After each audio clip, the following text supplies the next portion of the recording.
During interrogation, he said, I knew my uncle was witness to what I just did to the rest of my family. My uncle Curtis, he's a quadriplegic, he's bedridden. I knew I had to eliminate the witness. So I walked over to him and I put a butcher knife right through his eye and killed him. I'm Dan Stover, a retired Chicago homicide detective. 33 years on the job, 22 of those in homicide. These are real cases told from my perspective. His name's Larry County. He's like 31 years old at the time of this incident. He killed his own grandmother, Elnora. She was 80. His own mother, who was 54, her name was Elnoria. Uncle Curtis, the quadriplegic, was 56. And there's a fourth victim in this case, Veronica Giles. That's his sister. She was 14 years old at the time of this. However, fortunately, she survived her injuries. It was the 8100 block of South Green. Family members earlier that day became very concerned why they couldn't make contact with the family. This was very unusual. It's a Saturday.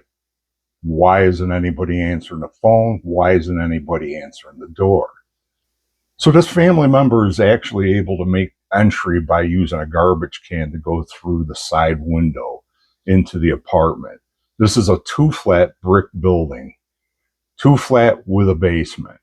She makes entry. Once she's in, she sees the absolute horror. There's Elnoria lying on the floor inside Elnora's bedroom. Apparently she's dead. Goes into the dining room. There's a hallway that separates that bedroom from the dining room area, and she sees Grandma, Elnora. She's dead. She goes into the front room toward the front of the residence, and she sees Veronica laying next to the door. She's unconscious, but she's breathing. She's alive.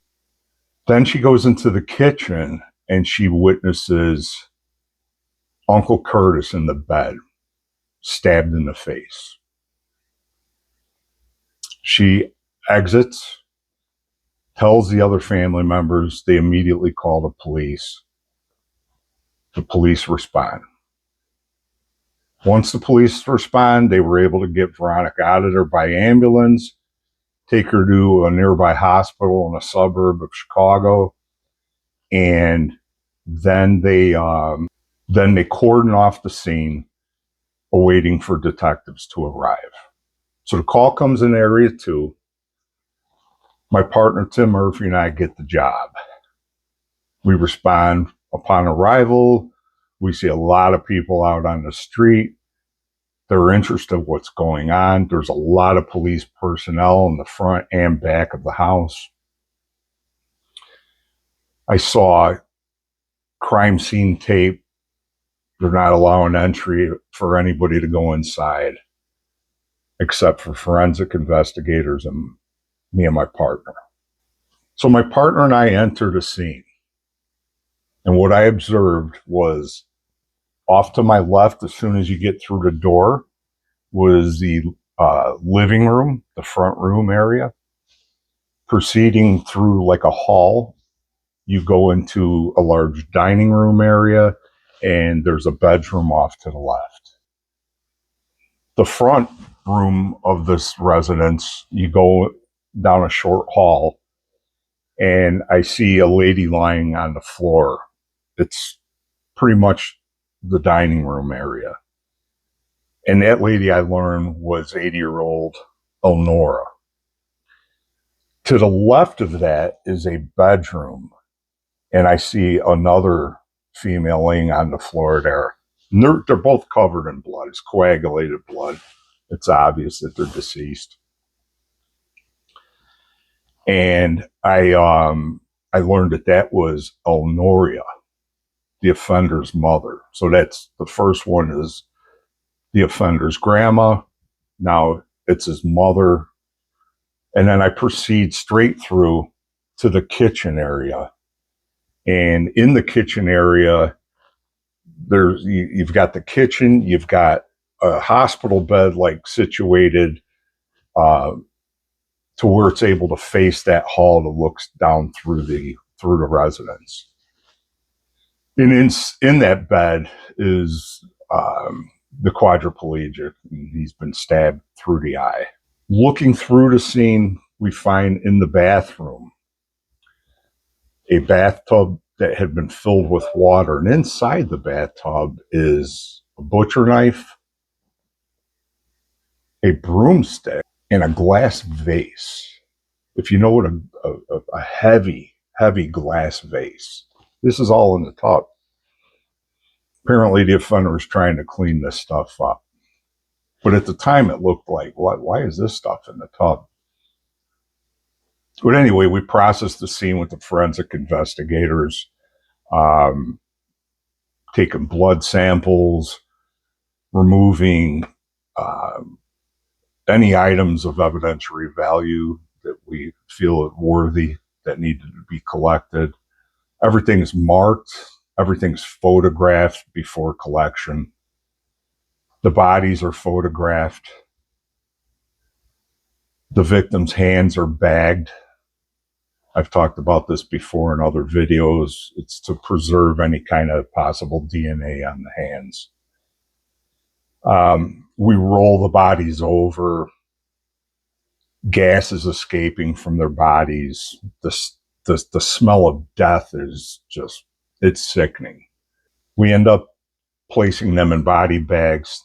They're removed, taken to the Cook County Medical Examiner's office separately. So the following morning at the Cook County Medical Examiner's office, autopsies were performed on each of the victims. It was determined that Curtis died of a stab wound to the head. Elnora White, the grandmother, died of blunt trauma. And Elnoria, his mom, died of blunt trauma and stab wounds to the chest. It's another tough one to talk about. So after we get done processing the scene, or I should say while we're processing the scene, Larry County shows up. Now he's the concerned family member. What's going on with my family inside? What's going on? Police talk to him. He tells them during a brief interview that he had not even been there that day. That would come back to haunt him. Because when we started canvassing the area and talking to witnesses, potential witnesses, there was a female that said that she was walking by that morning, right past the residence, and she saw a man come out of the residence, and she identified that person as Larry County. Got you in a lie already. So now, based on the fact that Larry has said he wasn't there, and we've located this witness that said, yeah, I seen him coming out, she identified him, he's becoming our number one suspect. It's very important not to get tunnel vision at that point. You have to look at everything. But he's definitely a person of interest at that point. So the investigation leads us to some places of business that we learned Larry went to after the murders.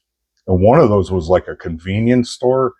And he went in, and we actually observed, and we observed him on video surveillance cameras inside the place.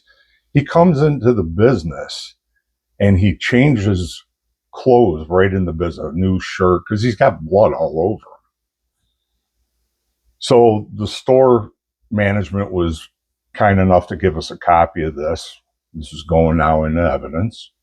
And we continue on. We end up going to a cell phone store where Larry had come into the cell phone. Now, the people that were interviewing say he's got a large amount of cash on him. Well, Larry's a junkie. Where did he get all this cash? I know where he got it. But at that point, you're thinking, well, we have to do a thorough investigation here. But everything's pointing more and more, this is our guy. So he goes, he gets a new cell phone. He ultimately ends up going to a car dealership. He buys a car for cash. And then he ends up going to a motel room. He rents a room. And he, at that point, discards his bloody clothes in the dumpster of the motel. And later, we locate them clothes. We had a dumpster dive, locate it, but we got it. And that becomes critical because DNA mixture, the profiles, there's mixtures of the victims on those clothes, along with Larry's. So now, and at this point, we still can't interview Larry's sister, Veronica, at the hospital. And if I can back up, it's important that we notified the hospital not to allow visitors to come and visit Veronica. Because we're fearing at this point, this person may try to go kill her in the hospital. So we made the notifications, and sure enough, after he showed up at the scene, after he told the police he hadn't been there that day, Larry goes to that hospital. He shows up. I'm the concerned brother of her. I need to see her. I've got to see her. He's acting like he's really concerned. He's denied access to the hospital. Thank God, because I guarantee he would have went up there and killed that poor girl because she's another witness. Just like he knew he had to kill Curtis. He had to go kill his sister, but he didn't get that chance. Thank God. So now after the investigation's going on, we put together Larry. We have probable cause now to arrest Larry.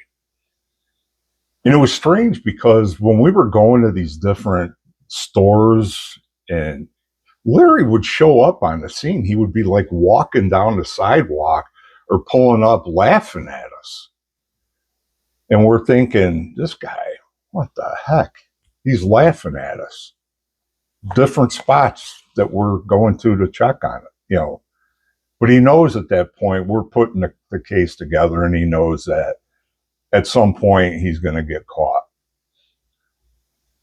So once we developed the probable cause, we located Larry. We placed him under arrest. That was on Monday. So the murders happened on Saturday. My partner and I worked basically without sleep until we were able to arrest him on Monday. Take him to the offices of Area 2. He's interrogated. So during the interrogation, Larry tells me, he says, it was about 9:15 that morning. I needed money. He said he had a habit. He needed money. He knew Grandma Elnora had money, and he wanted some of it to support his habit. Well, Elnora apparently had been getting sick and tired of giving Larry money. She knew that he had a problem, and she told him that morning, no, I'm not giving you no more money, Larry. Well, with that, Larry became enraged. Larry started beating the family members. He started with Veronica. She's going to give him the best fight. So he starts with her. He's beating her, beats her unconscious. Grandma, Mom are begging him to stop. He puts rubber gloves on at that point, and he starts to beat them. He picks up a glass vase from a table. It was on an end table. And he starts crushing their heads. He gets a butcher knife from the kitchen. He's stabbing. He's stabbing Grandma. He's stabbing Mom. He stabs Veronica. And he's telling me during this interrogation, he's almost crying in my arms. Not almost, he was crying. And he said he couldn't believe what he did, and that his mom was begging him, please, Larry, stop. This is not worth it. It's not worth it. Not worth the money. He's crushing, stabbing. Then he goes and gets a broomstick. This is where the broomstick in the tub comes into play. He tells me he's jamming this broomstick down their throats to see if they have a gag reflex. This is to make sure they're dead. jamming. He said that he remembers grandma saying, "Please God, accept me into heaven," as he's freaking bashing her head. And then now everybody's succumbed to their injuries. He goes, Uncle Curtis. He's gonna be able to tell because Uncle Curtis is right in the line of view. He can hear everything and he can communicate. Uncle Curtis, just imagine what's going through Uncle Curtis's mind at that point. He knows he's coming for him, and he knows he's the last one. Walks up, boom, puts the knife right through his eye, kills him. Well, he doesn't go and double check his sister Veronica, and that's Veronica survives. And later she comes into play after we interview her, and that poor girl testified against her own brother. Not only she lost mom, grandma, uncle, but she's got to testify now against her own brother about what she witnessed and what he did to her. Think about that. So after everybody succumbed to their injuries, Veronica's unconscious. Larry starts searching Grandma Eleanor's bedroom for cash. He knew that she had cash because Grandma owned a taxi cab business. She owned medallions. And back then in Chicago, in order to operate a taxi cab, you had to have one of these round metal medallions. And it would have to be screwed into the hood of the car being used as a taxi. Well, at the end of the day, taxi cab drivers would come and give a percentage to her for the use of the medallion. So Larry knew she's got a lot of cash in the house. Well, he's searching. He thinks he's going to find like $20,000. In all, at the end of the day, Larry walks away with about $7,000, which he takes to go get his new clothes, cell phone, car, motel room, and he goes on this spending spree. So he told us that he was running water in the bathtub in an effort to try to get rid of any kind of DNA, the blood off of the instruments that we recovered from the scene. Larry did tell us during the interrogation that he knew that he was going to get caught. At some point, he knew it. He knew that his sister survived. He couldn't get in, and she would be able to tell. There's a lot of other stuff he didn't know, like the lady who was able to identify him coming out that morning out of the residence. So at that time in the state of Illinois, there was a death penalty. This case was definitely a perfect example of death penalty eligibility. Fearing the death penalty, Larry pled guilty, and he's sentenced to natural life, multiple life sentences in the Illinois Department of Corrections, exactly where he should be.